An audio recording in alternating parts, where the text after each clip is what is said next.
Hello guys! Ito na yung pinya na binabalatan ko. Tapos pagkatapos nung biniblender ko at ito na ngayon, lulutuin na natin.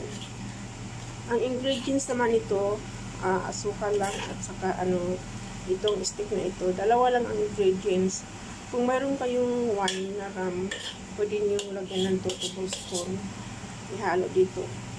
Lulutuin ito hanggang maging brown. At saka mahina na apoy lang, hindi kailangang malakas. Kasi pag malakas na apoy, hindi maganda ang pagkaluto niya at saka hindi mabango. Lutuin ito hanggang maging brown ganito. Marami na akong naluluto, kailangang mahina lang ang apoy. Kaya abutin ako ng mahigit 1 oras nito pagluluto nito hanggang maging brown.